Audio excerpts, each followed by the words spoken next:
Muy buenas tardes, hermanos. Bienvenidos un día más a este tiempo en el que damos respuestas, como bien saben ustedes, a las preguntas que cada día ustedes nos hacen llegar a través de los correos.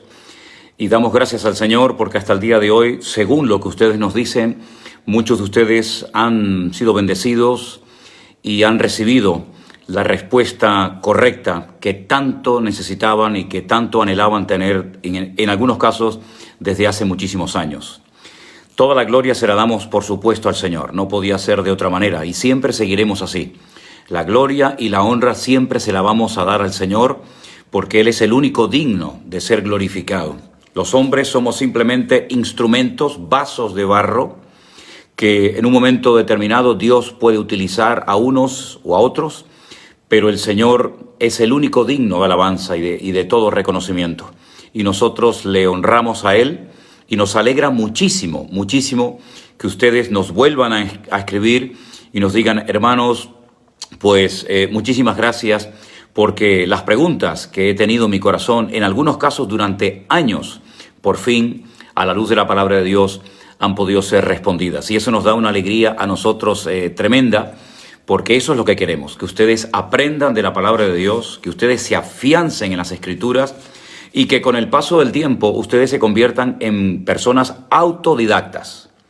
Por ese motivo, he tenido en mi corazón durante mucho tiempo una carga por poner a vuestra disposición un material que yo sé que les va a venir muy, pero que muy bien a la hora de estudiar por sí mismos la palabra de Dios. Pero antes de hablarles de este material, vamos a orar y presentar este tiempo en oración delante del Señor. Oramos juntos entonces, ¿sí? Padre Celestial, te damos muchísimas gracias, Dios mío, en esta tarde, por este privilegio que nos das un día más de estar aquí con nuestros hermanos en Cristo, dando respuesta a las preguntas que durante mucho tiempo ellos han tenido y por eso se han puesto en contacto con nosotros, Señor. Danos sabiduría, ilumínanos con tu Espíritu Santo para que podamos dar esa respuesta idónea, necesaria, para que no haya dudas, ni incertidumbres, ni ignorancia en sus corazones y en sus vidas. Ponemos este tiempo en tus preciosas manos, en el nombre de Jesús. Amén y amén. Pues hablando de ese material, hace mucho tiempo que he querido poner en un libro un instrumento, una herramienta para mí, créame sinceramente, hermanos, de vital importancia. Se trata de la hermenéutica. La hermenéutica es la ciencia que nos ayuda a la correcta interpretación de los textos bíblicos. Se han dicho muchos disparates, se han dicho muchas locuras en cuanto a textos de la Biblia, que no es lo que mucha gente cree que es. A veces es todo lo contrario a lo que se ha dicho, a lo que se ha creído, incluso hasta lo que se ha predicado desde algún púlpito.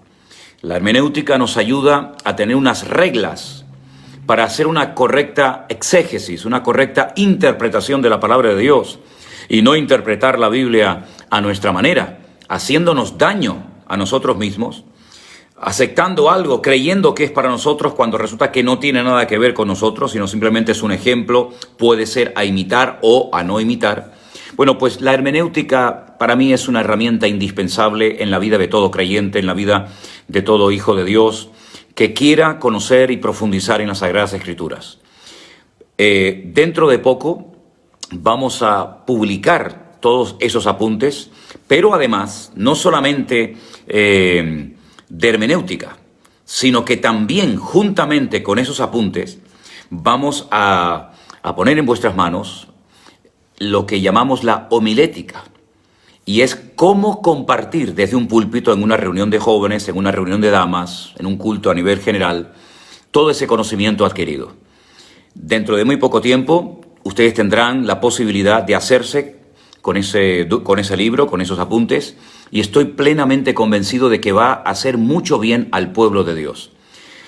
Nunca he visto un libro que tenga en el mismo volumen principios y reglas hermenéuticas y también al mismo tiempo de homilética. Esto va a ayudar mucho porque así no vamos a tener que publicar 2 libros, sino que con uno solo, permítame la expresión, matamos 2 pájaros de un tiro. Así que estén orando para que pronto podamos anunciarles que este nuevo libro, estos apuntes de vital importancia, van a estar circulando por cientos, por miles de lugares. Ya hay un libro que el Señor nos ha permitido publicar, que es el libro de Escatología Bíblica, que, como dije ayer, tiene algunos fallos de imprenta. Por ejemplo, en la página 111 del libro de Escatología, la cita correcta es Mateo 16:23, para que tomen nota. Por ejemplo, en la página 107 pusieron 50 años y es realmente 50 días. Les decía ayer que los que vinieron del cautiverio fueron Zorobabel, Esdras y Nehemías. Se equivocaron y pusieron Jeremías. En vez de poner en otro pasaje, en otra página, la palabra resucitado, pusieron resultado. Yo sé que se entiende, pero para que ustedes tengan presente esto. Y en vez de poner en otra página la palabra conocimiento, pusieron conocimiento. Entonces son cosas que ya nos hemos puesto con la editorial en contacto para que las corrijan lo antes posible. Disculpen estos errores de imprenta, no es nuestro deseo que esto haya salido así, pero lo digo para que lo tengan en cuenta, ¿de acuerdo? Muy bien, hermano, otra cosa que quiero decir antes de pasar a dar respuesta a preguntas que hemos recibido en estos días. Muchos se están preguntando y nos llaman, nos escriben sobre los viajes a Israel. Los viajes a Israel de momento no se pueden llevar a cabo. Teníamos un viaje previsto para el mes de mayo y lo hemos tenido que posponer. Pero estamos organizando viajes para este año y tenemos muchísima gente anotada. Y Dios mediante, en cuanto se abran las fronteras, yo les voy a dar la información, yo les voy a decir los precios, yo les voy a decir cómo tienen que hacer para que puedan viajar con nosotros a Israel. No se preocupe si usted vive en Latinoamérica, en cualquier país, Colombia, Argentina, México. No se preocupe si usted es de Estados Unidos o del país que sea. Hemos viajado muchas veces con hermanos de otros países y lo organizamos de tal manera que o bien ustedes hacen escala en España o nos vemos directamente en el aeropuerto de Tel Aviv en Ben Gurión. Pero todavía no puedo darle información sobre estos viajes, aunque hay plazas disponibles. Lo que sí pueden hacer es escribirnos, los que quieran viajar este año sobre todo, porque hay mucha gente que nos dice que quieren viajar el próximo año, pero este año hay plazas disponibles. Así es que ustedes nos escriben, yo les daré un correo de un hermano llamado Juan Ramón, que es el hermano que me ayuda a organizar estos viajes, y nos pondremos en contacto con usted porque queremos que ustedes tengan la bendición y el privilegio de poder viajar a Israel con nosotros. Es un viaje inolvidable, se lo recomiendo a todos, lo hemos hecho muchísimas veces, es un país muy seguro, no hay ningún peligro, créame, y vamos a reemprender nuevamente estos viajes este año, si Dios lo permite, una vez que se abran las fronteras. Para octubre tenemos algunos viajes programados, para noviembre también tenemos otros viajes. Así es que no les doy la información, ni los precios, ni nada, porque de momento las fronteras están cerradas. Pero tan pronto se abran las fronteras, nos pondremos en contacto con usted. Ustedes están viendo que nuestro hermano Juan Ramón está poniendo un correo, que ahí está y ahí queda, para que tomen nota de él, y a ese correo tienen que escribir ustedes para decir: yo estoy interesado en viajar con mi esposo, con mi hija, con un hermano, con un amigo a Israel este año. Así que escriban cuanto antes a ese correo que va a estar apareciendo a lo largo de la tarde, porque tienen que apuntarse, porque hay muchísima gente que quiere ir. Y lógicamente tenemos que hacer diferentes grupos, no pueden viajar todos de golpe. ¿De acuerdo, hermanos? Muy bien, hermanos. Por otra parte, últimamente todo lo que decimos, las respuestas son tremendas. Cuando hablábamos acerca del libro, la gente llamaba y preguntaba, yo quiero el libro. Bueno, cuando hablamos de que íbamos a tener devocionales por la mañana, ha sido una bendición tremenda. Respuestas a preguntas de ustedes por las tardes, es decir, las respuestas siempre son abrumadoras. Hablamos de cientos y de miles de personas que se ponen diariamente en contacto con nosotros de diferentes maneras. Bueno, ayer yo hablaba acerca de la iglesia virtual. La iglesia virtual, es decir, el que haya miles y miles de creyentes de muchas partes del mundo que no se conocen entre sí, pero que en momentos puntuales del día o de la semana, a ciertas horas, nos encontramos aquí, es un hecho, es una realidad. Hay miles de hermanos en todas partes del mundo, en unos lugares más que en otros, evidentemente, que están cada día siguiendo los devocionales, están cada día escribiéndonos, haciéndonos preguntas, etcétera, etcétera. Yo no pensé en ningún momento que cuando hablé de la iglesia virtual íbamos a tener tantos cientos y cientos de correos donde recibimos respuestas, y nos ha desbordado. Créame sinceramente que nos ha desbordado. Mi hija Priscila, nuestro hermano Juan Ramón, mi esposa Elena, un servidor, no damos abasto. Hemos recibido muchísimos correos. Ahora bien, sí quiero aclarar una serie de cosas. Nuestra intención, y por favor ayúdenme en esto y seamos serios. Nuestra intención, y el Señor lo sabe, y yo soy muy honesto en esto que les quiero decir ahora, nuestra intención no es sacar a la gente de las iglesias locales, en absoluto. Cuando usted tenga la oportunidad, cuando se abran otra vez las iglesias en su país o donde usted se encuentre, y usted pueda volver otra vez a congregarse en su iglesia local, hágalo, hermano, hágalo, hermana, vaya a su congregación. Si usted tiene una iglesia, si usted lleva años asistiendo a esa iglesia, si usted tiene un pastor, no deje de hacerlo. Vaya a su respectiva congregación. Eso no quita que usted después pueda seguir viendo los devocionales, viendo nuestros cultos, estando por la tarde en este tiempo de respuestas. Una cosa no quita la otra. Lo que yo quise decir, y vuelvo a repetirlo, y me gustaría que me entendieran y yo poder explicarlo lo mejor posible, es que hay muchas personas que no tienen una iglesia donde poder congregarse. Miren, por ejemplo, se ha puesto con nosotros personas mayores, personas grandes en edad, que por el frío, porque las iglesias le quedan muy lejos, por distintos motivos, porque a lo mejor hay una iglesia cerca de su casa, pero no entiende el idioma en el que dan el culto, pues ha optado por este medio de poder recibir la palabra y de poder ser atendido y ministrado por este medio de las redes sociales, esta iglesia virtual, como la hemos llamado, ¿verdad? Pero son casos puntuales, no es para que ahora ustedes dejen sus iglesias, dejen de congregarse y ahora ustedes se queden en casa viendo los cultos. No, esa no es la intención. Créame, hermano, esa no es la idea. Repito, si usted tiene una iglesia donde congregarse, si usted tiene un pastor, vamos a ver, no hay una iglesia perfecta. Nuestra congregación no es una iglesia perfecta. La iglesia perfecta no existe. Está formada por hombres y mujeres imperfectos. Lo único perfecto es el Señor. Cuando lleguemos al cielo, allí vamos a tener toda la perfección del mundo. A lo mejor en su iglesia no es 100% todo lo que a usted le gustaría. Pero como yo digo, y escuchen bien esta expresión, coman el pescado y dejen las espinas a un lado. En todas las iglesias no vamos a estar 100% contentos con todo lo que se hace o con todo lo que se dice. Pero vamos a ser maduros y vamos a tratar de apoyar a la iglesia local a la cual usted asiste para que su iglesia sea una iglesia de bendición y un instrumento grande en las manos del Señor.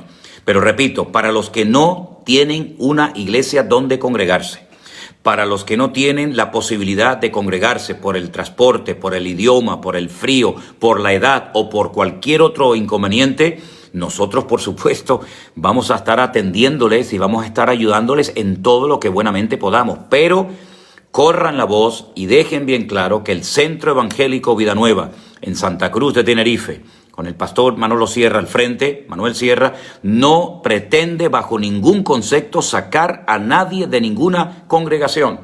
Si usted tiene una iglesia, siga asistiendo y apoye su iglesia. Esto es para los que no tienen posibilidad de congregarse. Los que tienen posibilidad de congregarse en una iglesia de sana doctrina, que se enseña la palabra de Dios bien, y que usted puede ir con sus hijos, con su esposa, con su familia, etcétera, siga asistiendo, por favor. Entonces, no podemos atender todos los correos que hemos recibido. Tendríamos que tener muchísimas personas para dar respuesta a todos los correos, pero a las personas que verdaderamente lo necesiten, nosotros, por supuesto, el amor de Cristo nos impide cerrarle la posibilidad a una persona, y más cuando está pidiendo a gritos desesperadamente ayuda. ¿De acuerdo, hermanos? Así que quiero dejar esto bien claro para que nadie se quede ahora en su casa y diga, bueno, ahora me quedo en mi casa, enciendo la televisión o la computadora, el ordenador, y ya no voy a la iglesia nunca más. No, hermano, eso no es correcto. ¿De acuerdo? Muy bien. Pues seguimos adelante en esta tarde con este tiempo en el que lo que queremos es dar respuestas, respuestas a las preguntas que ustedes nos hacen. Vamos a ver, hay dos versículos que yo voy a leer. El primero se encuentra en el libro de Josué, capítulo 6, versículo 26, para que vayan buscando la Biblia, por favor. Vaya buscando la Biblia. Ahora no es el momento de estar escribiendo. No escriban nada ahora, no es necesario que estén escribiendo ahora nada. Ahora es el momento para estar atentos. Si ustedes quieren formar parte de esta iglesia virtual Vida Nueva, una de las cosas que tienen que aprender es ser obedientes. Y cuando yo les digo, hermanos, ahora no es el tiempo de estar escribiendo, sino el tiempo de atender a las respuestas que yo voy a dar, pues es lo que hacemos. Y al final, yo diré, ¿hay alguna pregunta? Y la contestaré. Pero ahora, repito, no es el tiempo para estar mandando saludos y para estar mandando palabras por aquí, palabras por allá, porque lo que queremos es que ahora atiendan. En Josué capítulo 6, versículo 26, dice lo siguiente. Leo. En aquel tiempo hizo Josué un juramento diciendo, maldito delante del Señor el hombre que se levantare y reedificare esta ciudad de Jericó. Sobre su primogénito eche los cimientos de ella, y sobre su hijo menor asiente sus puertas. Este es un juramento que hizo Josué cuando destruye la ciudad de Jericó. Él no quería que esa ciudad volviera a ser reconstruida por nadie. Y él dice, el que ose, el que intente construir esta ciudad, pues va a perder a sus hijos, el mayor y el menor. Pasó muchísimo tiempo y usted en Primera de Reyes, capítulo 16, versículo 34, en los tiempos del rey Acab, fíjense los siglos que habían pasado, el tiempo que había pasado, dice, en su tiempo, repito, en el tiempo del rey Acab, él de Betel reedificó a Jericó. Desde que se destruyó la ciudad de Jericó hasta este tiempo, nadie había construido o reconstruido la ciudad de Jericó, pero este hombre, y él sí lo hizo. A precio de la vida de Abiram, su primogénito, echó el cimiento, y a precio de la vida de Segub, su hijo menor, puso sus puertas, conforme a la palabra que el Señor había hablado por Josué, hijo de Nun. Sabemos que después la ciudad de Jericó volvió a ser reconstruida y de hecho hoy en día hay una ciudad que se llama Jericó, que está en el mismo lugar, en el Valle del Jordán, que hemos visitado en algunas ocasiones, pero la primera persona que después de la destrucción de la ciudad de Jericó desafió este juramento que había hecho Josué y que se conocía perfectamente, pues lo que hizo fue que por desafiar a este juramento perdió a su hijo mayor y perdió a su hijo menor. Suena extraño, ¿verdad? Es algo que nos llama la atención, pero así ocurrió. La ciudad de Jericó no tenía que haberse reconstruido. Todo el mundo sabía que si alguien se atrevía a reconstruir la ciudad de Jericó, lo iba a pagar muy caro. Nada más y nada menos que con la vida de su hijo mayor y con la vida de su hijo menor. Pero este hombre y él no hizo caso y así lo ocurrió. Perdió la vida de sus hijos sin necesidad.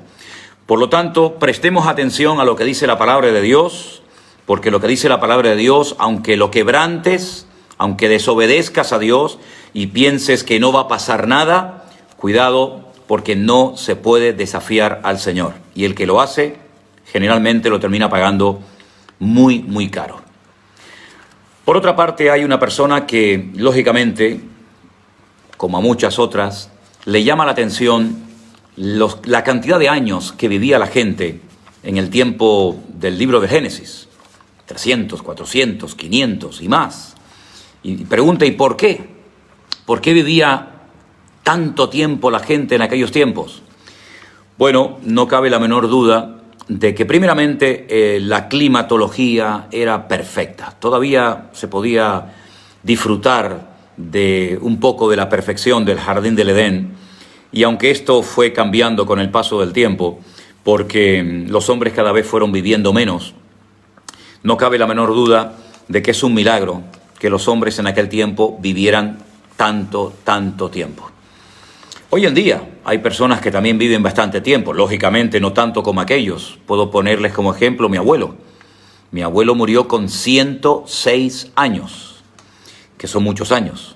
Pero en aquel tiempo era así, la gente vivía muchísimo tiempo, y bueno, es lo que sucedía en aquellos tiempos. Luego Dios fue rebajando, ¿verdad?, la fecha de esos cientos y cientos de años, pasó a 120.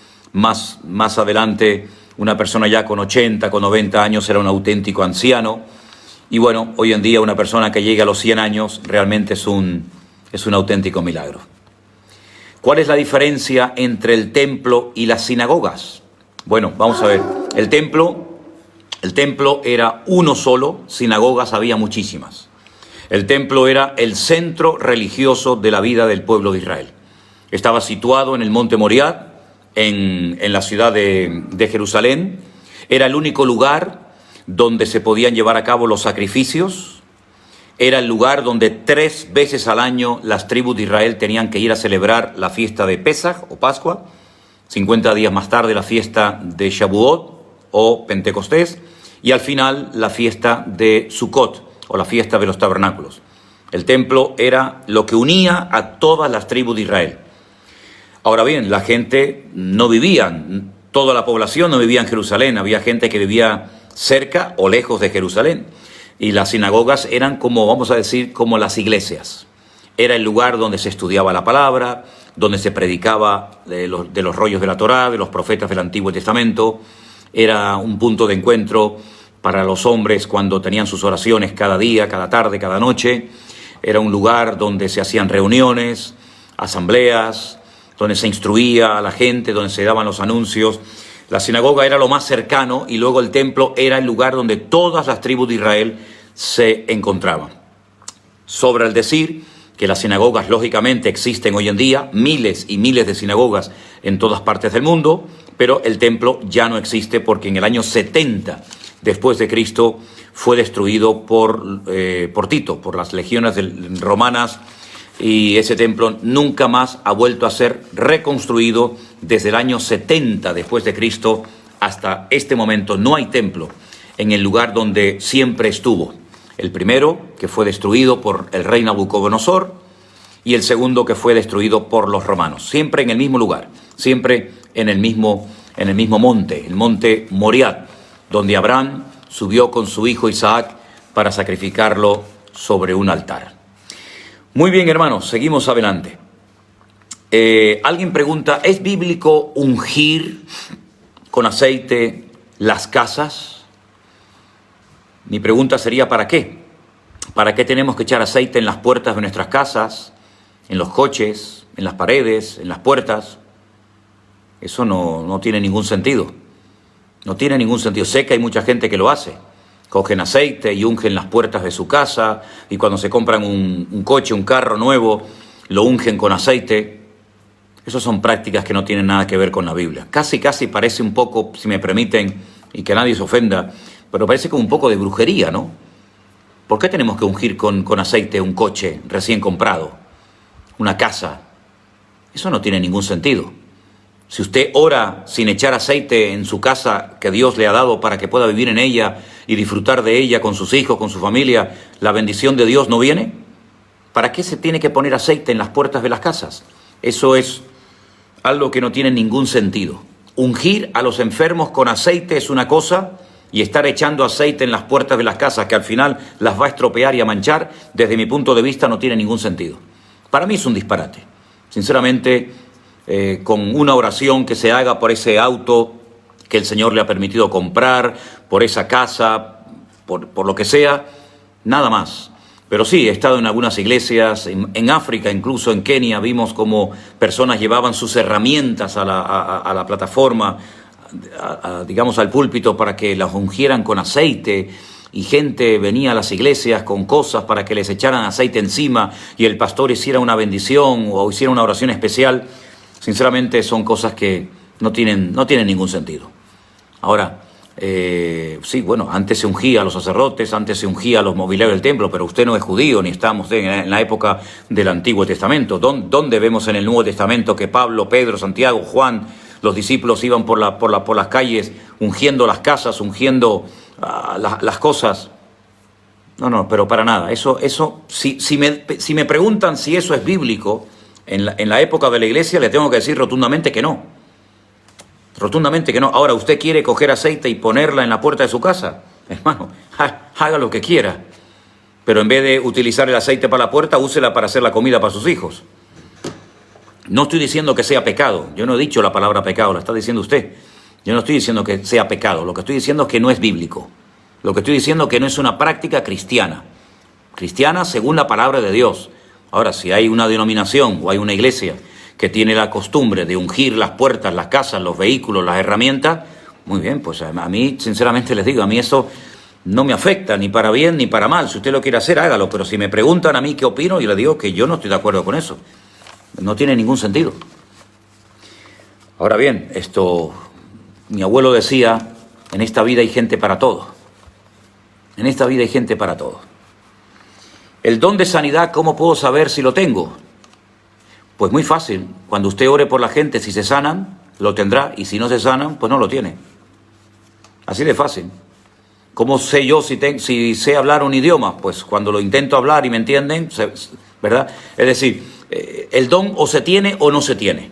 ¿Se puede perfeccionar? Claro, se puede perfeccionar como todo en la vida. Pero los dones del Espíritu Santo son instantáneos, no son progresivos. Usted tiene o no tiene el don. Dios no lo va dando poco a poco, ahora un poquito, mañana otro. No. Si usted dice que tiene el don de sanidad y usted es miembro de una iglesia, dígaselo a su pastor, que será el que le conozca mejor que yo, será el que puede comprobar si verdaderamente usted tiene o no tiene ese don, y así sale de dudas. Pero si usted me pregunta a mí si usted tiene el don de sanidad, pues yo no lo sé. ¿Y cómo lo puede saber usted? Pues por los resultados. Una cosa es querer y otra cosa es que el Señor confirme ese don con sanidades. Porque yo creo que todos los dones del Espíritu Santo, todos los dones, repito y subrayo, están en pleno vigor. Hay personas que dicen, es que yo nunca he visto este don manifestado. Bueno, vamos a ver. El que usted no lo haya visto no significa que no exista. No hemos visto todo lo que la Biblia dice. O alguien ha visto absolutamente todo lo que la Biblia dice. Hay muchas cosas que las creemos de la Biblia que nunca las hemos visto. Pero sin embargo las creemos. Pues el don de sanidad es un don como cualquier otro. Muy importante, muy necesario. Ahora bien, no significa, también quiero dejar bien claro esto, que usted va a orar por todo el mundo y todo el mundo se va a sanar. No. Porque hay momentos en los que Dios, por razones que solamente Él conoce y sabe, Dios no sana a una persona, sino prefiere llevársela con Él porque ha llegado su momento. Y porque Dios es el que da y el que quita la vida. Y Dios estipula la vida de cada uno de nosotros. Y cuando una persona ha llegado su momento, por más que oremos, por más que tengamos fe, por más que reclamemos la sanidad, la victoria, el milagro, si Dios ha dicho, ha llegado su hora, lo que hay que hacer es decir, amén, Señor, gracias, la ponemos a esta persona en tus manos. Y el Señor sabe lo que hace. Y otra cosa que le quiero decir, no hay mayor recompensa que estar en la presencia del Señor, ¿no le parece? Así es que si el Señor ha decidido llevarse a una persona, un padre, una madre, un hijo, que duele, por supuesto, somos de carne, no somos de piedra, pero si mi hijo se va a la presencia del Señor, o mi hija, o mi padre, o mi madre, o mi primo, mi sobrino, quien sea, y está en la presencia del Señor, pues nos regocijamos porque por fin ha llegado a la meta y ha descansado, y ahora nosotros lucharemos por llegar a la meta y obtener la recompensa igual que él o que ella. ¿Sí? Seguimos adelante, hermanos. Dice una persona, ¿es verdad que ¿Por poco el Señor mata a Moisés porque no había circuncidado a su hijo? Sí, lo dice la Biblia. No lo ponga en duda. El Señor no le iba a permitir, como lo dije en un programa anterior, que Moisés fuera a Egipto a predicar algo que no estaba viviendo en su propio hogar. Entonces el Señor lo llama, lo comisiona para ir a Egipto, pero tenían que darse las condiciones. No se estaban dando y el Señor salió en el camino para decir no. Y la mujer de Moisés tuvo el discernimiento, circuncidó a su hijo, pero sí, el Señor salió en el camino, lo dice literalmente la palabra, para matarlo. Así es.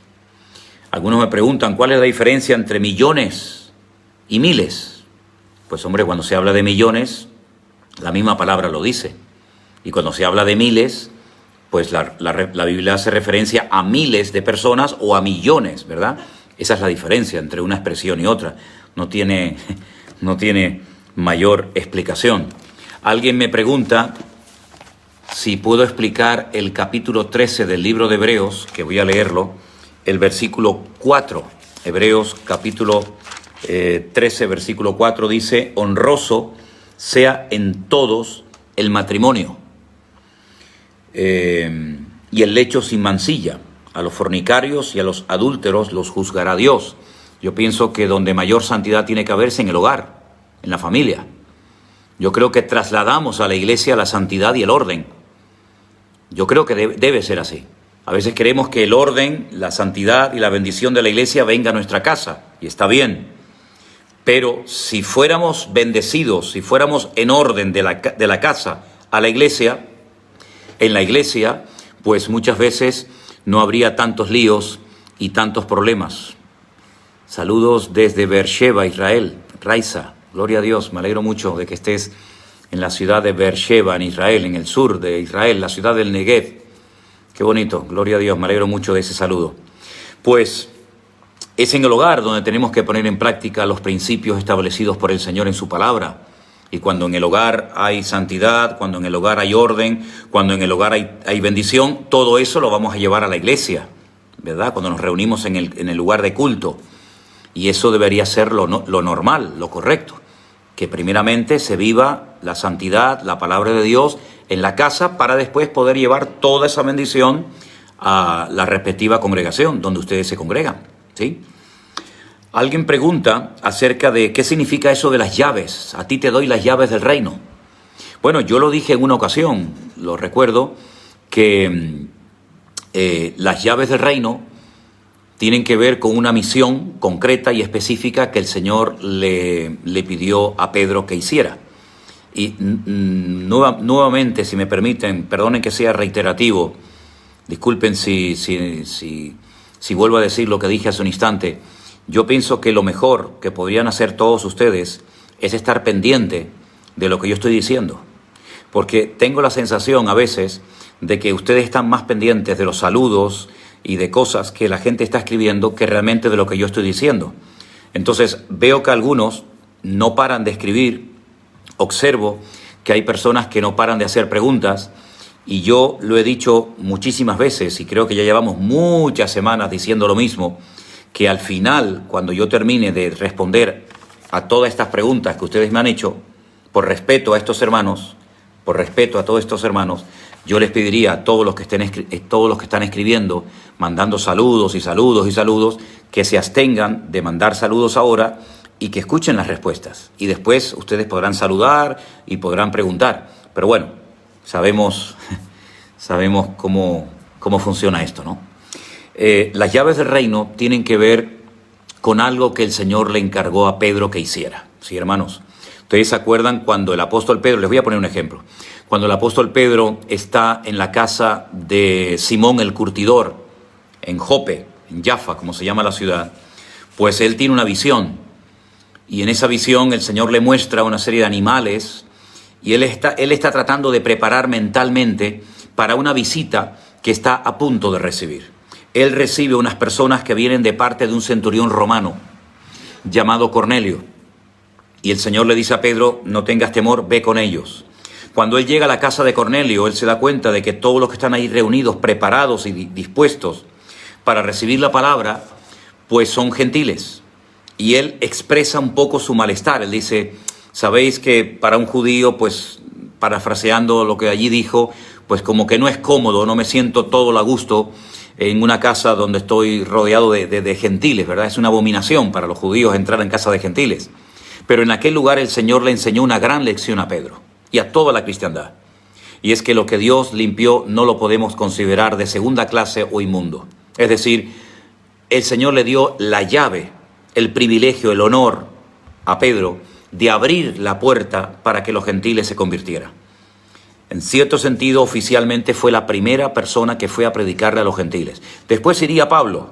Sabemos que el Señor lo levantó como el apóstol a los gentiles.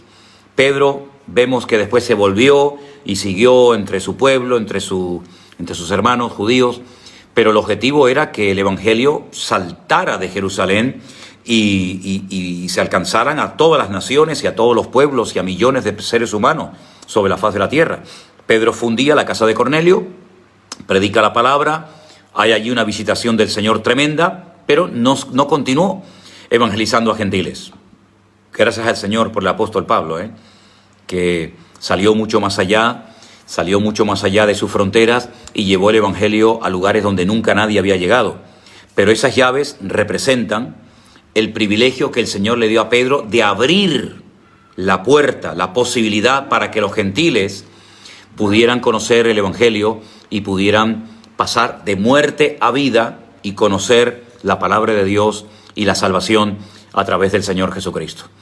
Esas llaves las tenemos también tú y yo.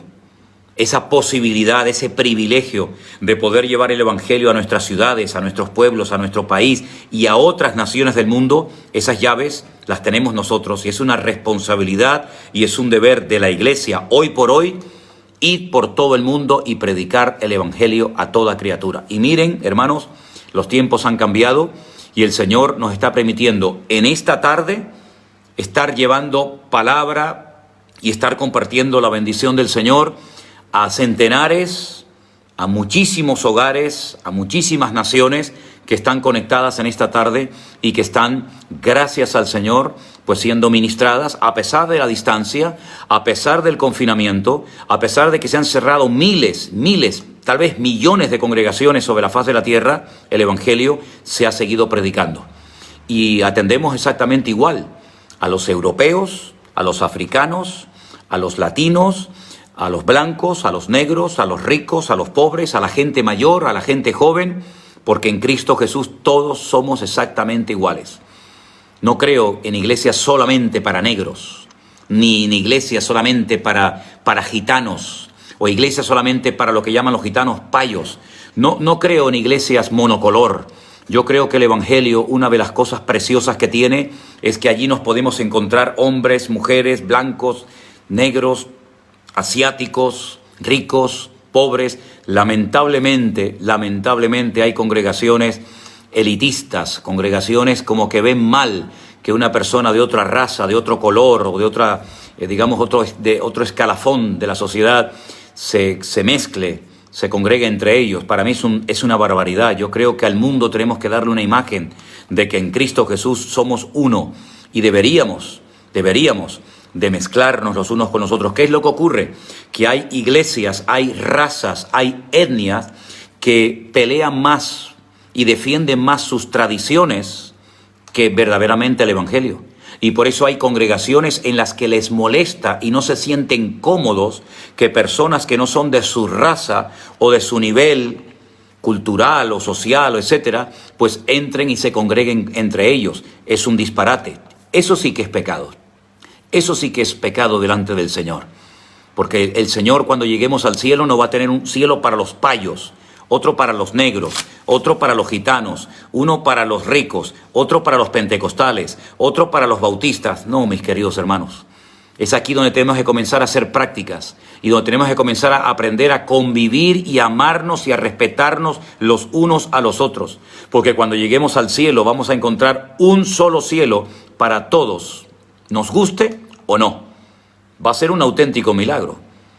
Pero esa es lo que dice la palabra del Señor. Por lo tanto, las llaves tienen que ver con abrir el evangelio a otras culturas, a otras razas, a otros pueblos. Y ahí nos tiene que dar el Señor mucho amor. ¿Saben por qué? Porque hay personas que tienen un evangelio como muy cuadriculado. Piensan que todos tienen que ser como ellos. Todos se tienen que vestir y cantar y alabar y moverse como ellos. Y se equivocan.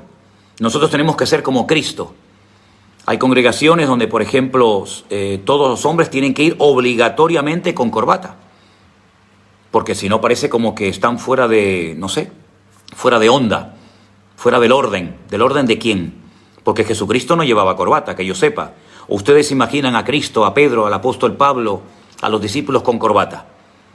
La corbata no tiene ningún fundamento bíblico. ¿Te hace más santo el llevar una corbata o el no llevarla?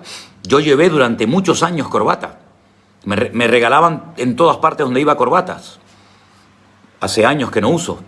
He dejado de ser santo o de ser más o menos ungido por el Señor por el hecho de llevar o no llevar corbata.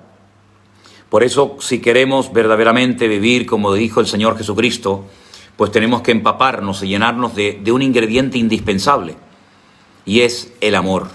Porque el Señor Jesucristo dijo: en esto conocerán que sois mis discípulos, en que os amáis los unos a los otros como yo os he amado. ¿Cómo es posible que un cristiano mire mal a otro cristiano, a otro hermano suyo? ¿Verdad? ¿Cómo es posible que un cristiano menosprecie a un hermano porque no predica con corbata, o sí predica con corbata, o tiene el pelo un poquito más largo, un poquito el pelo más corto? Eso es una falta de amor espectacular. ¿Qué les parece? Pero en fin, por otra parte, hay una persona que dice que en Apocalipsis 19:16, vamos a leer el versículo si les parece a ustedes, dice la Biblia que el Señor Jesucristo viene cabalgando en un caballo. Y en el versículo 16 dice lo siguiente, la palabra del Señor: y en su vestidura y en su muslo tiene escrito este nombre: Rey de Reyes y Señor de los Señores. ¿Esto significa de que el Señor está de acuerdo con los tatuajes? Nada más lejos de la realidad. Los tatuajes, los rasguños, las marcas en la piel están totalmente prohibidos en la palabra de Dios. Totalmente prohibido. Nuestros cuerpos tienen que ser cuidados porque somos templo del Espíritu Santo. Y el ponerse todo el cuerpo lleno de tatuajes y de marcas y de piercing y de cosas por aquí y cosas por allá, eso son prácticas paganas. Esas son prácticas de la gente del mundo. Los cristianos no tenemos que imitar al mundo. Es el mundo el que nos tiene que imitar a nosotros, si quieren, y si no, allá ellos se lo pierden. Pero los cristianos no tienen por qué tatuarse. Y en ningún momento podemos pensar que este nombre que el Señor trae en su muslo, porque se sobreentiende que el Señor no va a hacer algo que Él haya, prohibido en su palabra. Esto no justifica los tatuajes. Los tatuajes no son de Dios. Hay incluso algunos cristianos, he visto algunos, que se tatúan versículos de la Biblia. Aquí tenemos un refrán que ustedes me van a entender perfectamente, que dice: esto es el mismo perro pero con distinto collar. Si la Biblia dice que no nos podemos hacer tatuajes, ¿cuál es la diferencia entre ponerte una calavera y ponerte un versículo? Si la Biblia dice no, es no. No dice sí te puedes tatuar un tatuaje, un pescadito, un versículo bíblico, pero no te puedes tatuar algo. La Biblia dice: bajo ningún concepto te hagas marcas ni te imprimas señales en tu piel. Así que si usted se tatuó, pues usted verá, espero que se haya tatuado antes de conocer a Cristo, porque tatuarse después de haber conocido al Señor, eso es una evidencia clarísima de que usted no lee la Biblia. Yo he conocido también a algunos cristianos que se han tatuado después de haber conocido al Señor, cosa que antes en el mundo no habían hecho. Es interesante, ¿no? Es interesante. Así que bueno, esto hay de todo en la viña del Señor. Hay algunos que están empeñados y siguen con lo mismo. Y no voy a perder ni un minuto más de mi tiempo hablando de la forma de vestir de las mujeres. Porque parece que no hay otro tema de conversación para estas personas que están como obsesionadas con lo mismo. Y ya hemos tenido en otros programas algunas palabras para el tema de la forma como se tienen que vestir las mujeres. Decorosamente, sin ningún objetivo de llamar la atención, nada provocativas, ¿verdad? pero hay algunos hombres que están obsesionados con la ropa de las mujeres. A lo mejor el problema no está en la ropa de las mujeres, a lo mejor el problema está en usted, que se le van los ojos. Así que revise un poquito sus ojos, porque si usted está en un culto y está pendiente de cómo está vestida la hermana fulanita o la hermana menganita, el problema tal vez no está tanto en la hermana, el problema está en usted, que generalmente suele ser así, ¿eh? Generalmente el que critica y cuestiona a los demás, generalmente él o ella es la peor que está delante de Dios. Lo que pasa es que a veces condenamos a los demás para justificarnos a nosotros mismos. Eso es muy típico, eso se llama proyección en psicología. Usted condena a otra persona para justificarse. ¿Qué le parece? Entonces, es tremendo, ¿no? Es tremendo ver cómo hay personas que siempre están mirando los fallos de los demás, pero nunca miran los suyos. Es como aquellos que dicen, no, el pastor tiene que ser así, así, así, así. Yo una vez le dije a una persona, digo, oye, qué pena que no sepas cómo tiene que vivir una oveja, porque veo que sabes muy bien cómo tienen que vivir los pastores. La pena es que no sabes cómo tienes que vivir tú. Entonces, vamos a dejarnos de cuestionar y de criticar a los demás. Vamos a dejar de mirar los fallitos de los demás y vamos a mirarnos más la viga de nuestros propios ojos. Que el Señor nos ayude, ¿sí? Y por otra parte hay una persona que me dice que fue toda su vida católica, pero que ha comenzado a leer la palabra de Dios, y yo me alegro muchísimo,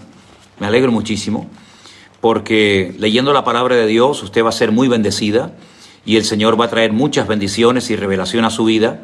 Y me dice que usted está leyendo el libro, el precioso, corto pero precioso libro del profeta Ageo. Y el profeta Ageo es un hombre, un varón de Dios, que le predicó a los que vinieron del cautiverio en Babilonia. Y se los encontró, pues, que sembraban mucho y recogían poco, que había cambiado la climatología. Y me dice usted que en Ageo capítulo 1, versículo 5, donde dice eso, meditad sobre vuestros caminos porque sembráis mucho, recogéis poco, bebéis y no quedáis satisfechos, etcétera, etcétera. Pues eso es para nosotros, para que nos demos cuenta que lo primero que tiene que ser puesto en nuestra vida es el Señor. Lo primero que tiene que ser puesto en nuestra vida es el Señor y luego todo lo demás. Esta gente que vino del cautiverio empezaron a tomarse muy en serio la reconstrucción del templo y lo abandonaron. Y durante más de 15 años el templo había quedado totalmente abandonado. Y lo que habían hecho es que habían construido para ellos casas hermosas, y la casa del Señor en aquel tiempo estaba abandonada, que era el templo de Jerusalén, y por eso les iba mal, porque habían puesto primeramente su finca, su terreno, sus negocios en primer lugar, y al Señor lo tenían, por así decirlo, olvidado o abandonado. Entonces aquí hay un ejemplo para nosotros a no imitar. Aquí hay un ejemplo de cómo una persona, cuando no pone a Dios en primer lugar en su vida, pues sufre consecuencias. Pueden ser económicas, pueden ser físicas o de cualquier otra índole.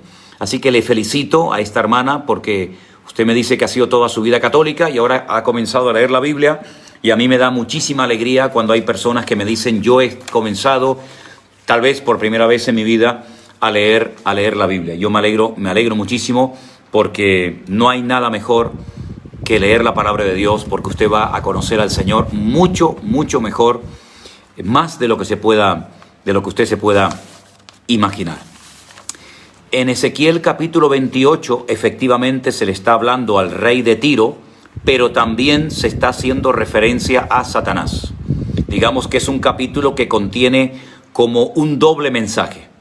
Una parte es para el rey de Tiro, pero también indirectamente, si lo prefieren así, también se está haciendo referencia a este ser perverso, terrible y maligno como es Satanás. Ezequiel capítulo 28 habla de estos dos, del rey de Tiro y de Satanás. Y luego en Primera de Pedro capítulo 4 versículo 6, usted pregunta ¿cuándo sucedió esto? ¿Cuándo le predicó el Señor a los que estaban encarcelados, a los espíritus encarcelados? Bueno, pues algunos consideran que durante los 3 días que el Señor Jesucristo estuvo muerto, descendió a las partes más profundas de la tierra, y allí se produce este acontecimiento que hemos tocado en otras ocasiones, de predicarles, de producir ese traslado a los que estaban esperando la redención, la venida del Mesías. La mayoría de los comentaristas dicen que fue durante los 3 días que el Señor Jesucristo estuvo en el sepulcro en Jerusalén. Y ahora sí, como yo ya he respondido en esta ocasión a todas las preguntas que ustedes me habían hecho. Ahora yo estaré pendiente para ver si hay alguna pregunta que entra en este momento, y ahora sí es el momento en el que yo voy a prestar atención a las preguntas. Pero mientras estaba hablando, pues prácticamente no lo podía hacer, porque no podía estar respondiendo a una pregunta y al mismo tiempo leyendo una pregunta que ustedes me estaban haciendo. ¿Quién es el ángel del Señor? Bueno, le respondo. La Biblia dice en uno de los salmos que el ángel del Señor acampa alrededor de los que le temen y los defiende. Le voy a poner un ejemplo y usted lo va a entender perfectamente. Imagínese, yo estoy ahora mismo en las Islas Canarias, concretamente en la isla de Tenerife, y yo leo ese versículo, ¿verdad? El ángel del Señor está alrededor de los que le temen y los defiende. Y usted está ahora mismo en Colombia, en Argentina, en Estados Unidos, en cualquier país del mundo, y usted lee el mismo versículo. ¿Con quién está el ángel del Señor? ¿Conmigo o con usted que está en otro país o con todos? La respuesta es con todos, ¿verdad? Luego, si está con todos, es un ángel que es omnipresente. ¿Y quién es el único omnipresente? El Señor, ¿verdad? Por lo tanto, ese ángel del Señor, ese malaj, ese enviado del Señor, es nada más y nada menos que nuestro Señor Jesucristo, aquel que nos dijo y nos dice en su palabra: he aquí, yo estoy con vosotros todos los días hasta el fin del mundo. ¿Cuántos millones y millones de cristianos hay en el mundo? Muchos, ¿verdad? Pues con todos está el Señor en el mismo momento. Por lo tanto, el que está con nosotros durante el día, durante la noche, cuando trabajamos, cuando subimos a un avión, cuando bajamos a una cueva o en cualquier parte del mundo, tiene que ser obligatoriamente el Señor y no un ángel normal y corriente, porque los ángeles no pueden estar con todas las personas y en todas las partes al mismo tiempo. El único que tiene ese privilegio, esa capacidad de poder estar en todas partes al mismo tiempo, sin lugar a dudas, es el Señor Jesucristo, ¿sí? Algunos dicen también, como este hermano Fernando Pino, que este ángel, este príncipe que se le apareció a Josué, podía ser el Señor Jesucristo. Bueno, pueden ser apariciones del Señor Jesucristo en el Antiguo Testamento en momentos puntuales. Sí, puede ser, puede ser. Como en otras ocasiones también, parece ser que se aparece el Señor Jesucristo. Recuerden que el mismo Señor Jesucristo dijo en cierta ocasión: Abraham vio mis días y se gozó. Así que incluso hasta el Señor Jesucristo estuvo con Abraham en aquel tiempo, ¿sí? No estamos viviendo en los tiempos de la gran tribulación, no, hermano. No, la gran tribulación no ha empezado. La gran tribulación empieza con la manifestación del anticristo. Y el anticristo aún no se ha manifestado. ¿Puede un cristiano ser poseído por espíritus inmundos? No. Un cristiano en santidad, en orden, en obediencia, alineado con el Señor, no puede ser poseído por espíritus inmundos. Es que usted puede decir lo que quiera, pero ¿un cristiano qué es? Lavado por la sangre de Cristo, en santidad, en orden, en obediencia, poseído por demonios, no. Bajo ningún concepto, en absoluto. Si tiene el Espíritu Santo, si tiene al Señor, el maligno no le toca, dice la palabra del Señor. ¿Explicar cuál? 1 Corintios 15, 23, 24. 1 Corintios 15, 23, 24. Permítame que lo lea, hermana o hermano. 1 Corintios 15, 23 y 24. Capítulo 15, 1 Corintios, nos habla acerca de la resurrección. Es un capítulo monográfico y los versículos que usted hace referencia dice: pero cada uno en su debido orden. Cristo, las primicias, luego los que son de Cristo en su venida, luego el fin, cuando entrega el reino al Padre. Aquí hay un orden, es decir, nuestro Dios es un Dios de orden. Entonces aquí está estableciendo el Señor un orden en cuanto a la resurrección, en cuanto a los que van a resucitar primero, los que van a ser arrebatados a continuación. Hay un orden, y el orden es muy bueno que lo conozcamos, para que sepamos en todo momento cómo van a ir los acontecimientos, qué es lo primero, qué es lo segundo. Conocer la cronología de los tiempos finales y del cumplimiento de las profecías es muy, muy importante. Creo que alguien preguntaba antes, ¿qué estudio primero, homilética o hermenéutica? Sin lugar a dudas, lo primero que hay que estudiar es hermenéutica, porque la homilética es lo que a usted le va a ayudar a prepararse para compartir la palabra. Pero ¿qué palabra va a compartir si no la sabe? ¿Qué palabra va a compartir? ¿Cómo va usted a predicar de un texto que no domina, que no conoce? Por lo tanto, lo primero que hay que hacer es sacar la exégesis, sacar el mensaje que contiene la Escritura, hacer una correcta interpretación de los textos bíblicos y después, a continuación, posteriormente, compartirlo. Así que primero hermenéutica y posteriormente, lógicamente, la homilética. ¿Hay apóstoles en estos días? Yo creo que no.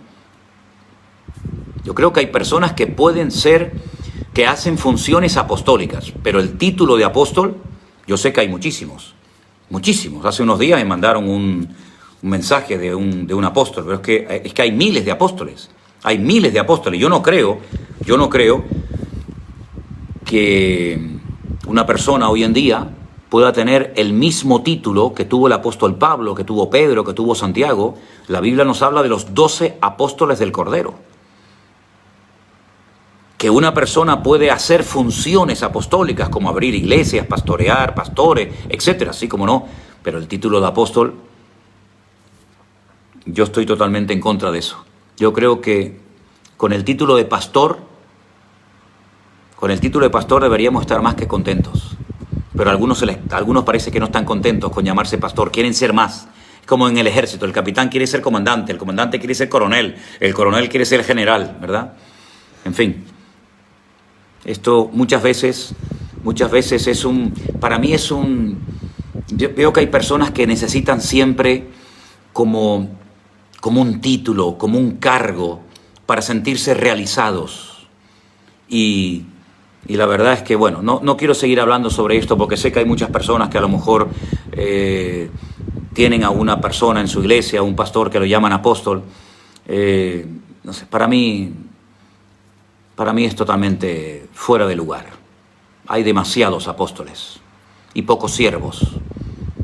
¿Por qué no se ponen el título de siervo? Siervo de Jesucristo. Yo no conozco a nadie que se presente como siervo de Jesucristo. Apóstoles, así, miles. ¿Y por qué no usamos más el título siervos de Jesucristo, esclavos de Jesucristo? Porque eso no vende, ¿verdad? Claro, no es lo mismo que venga fulanito de tal, a que venga el apóstol. Parece que viene como el patriarca, ¿no? En fin. Esos delirios de grandeza a mí nunca me han gustado. Y nada más, hermanos. Pues si no hay más preguntas, estaremos tomando nota de las preguntas que ustedes nos han llegado hasta el día de hoy, nos han hecho llegar, y estaremos dando respuesta. Mañana es jueves, mañana no tenemos programa, pero el viernes sí. El viernes intentaremos dar respuesta a las preguntas que ustedes han hecho en el día de hoy. Les agradezco muchísimo su atención. Estamos en este momento más de 1.200 personas conectadas, 1.210. En este momento realmente es increíble, ¿no? La cantidad de personas que están cada día pendientes. Yo me alegro muchísimo del interés, del amor que ustedes han expresado y siguen expresando durante este tiempo a nosotros, a mi esposa, a mis hijas, a este que les habla. El apoyo que ustedes nos han dado es realmente algo que nos tiene con la boca abierta. Y quiero terminar diciendo algo. Perdonen si no respondemos rápido a vuestras preguntas, pero estamos totalmente desbordados. Totalmente desbordados. No damos abasto. Voy a tener que reunirme con algunos hermanos la próxima semana para ver si formamos un equipo más grande para poder responder a todos ustedes, porque son muchas las preguntas, son muchas las cosas que ustedes quieren saber y no damos abasto a responder a todos. Mañana tenemos culto, pero el viernes volveré a estar con todos ustedes. El Señor Jesucristo habló que en los negocios de mi Padre me es necesario estar, en los asuntos, en las cuestiones, en la obra de mi Padre. Tal vez si le resulta chocante, fuerte la palabra negocio, pues a veces poniendo otra palabra como que se suaviza, ¿no? El texto. En los asuntos de mi Padre, en las cosas de mi Padre, en la obra de mi Padre, me es necesario estar. Lo entendemos mejor así, ¿verdad? Gracias, pastor. Gracias por sus enseñanzas. Gloria a Dios. Bendiciones. Padre Celestial, te doy muchísimas gracias por este tiempo que hemos podido celebrar aquí juntos, respondiendo a las preguntas que tu pueblo hace cada día. Te pido, Señor, que nos dé sabiduría y conocimiento y que podamos retener la palabra que hemos recibido, todo lo que tú nos has transmitido en el día de hoy, y que tú nos sigas guardando y librando y protegiendo de todo peligro y de todo mal. Bendice a mis hermanos que aún no se pueden dedicar a sus trabajos, a sus profesiones, suple sus necesidades y confiamos en este tiempo plenamente en ti como nunca. Gracias por tu fidelidad y por el apoyo de todos los hermanos que cada día nos lo hacen llegar, Señor. Los bendecimos a ellos en el nombre de Jesús. Amén. Y amén. Gracias, hermanos. Que el Señor les bendiga grandemente. Ha sido un placer estar con ustedes en esta tarde. Estamos teniendo un tiempo de muchísimo calor en estos días aquí en las Islas Canarias, y ya celebramos el domingo pasado nuestro primer culto con un pequeño grupo de hermanos. Mañana vendrá otro pequeño grupo y así poco a poco vamos a ver si nos podemos ir congregando cada vez más. Que el Señor les bendiga. Me alegro mucho de haber estado con todos ustedes. Nos vemos mañana en el devocional por la mañana a las 9 en punto, hora nuestra, y por la tarde estaremos retransmitiendo el culto. Bendiciones, hermanos.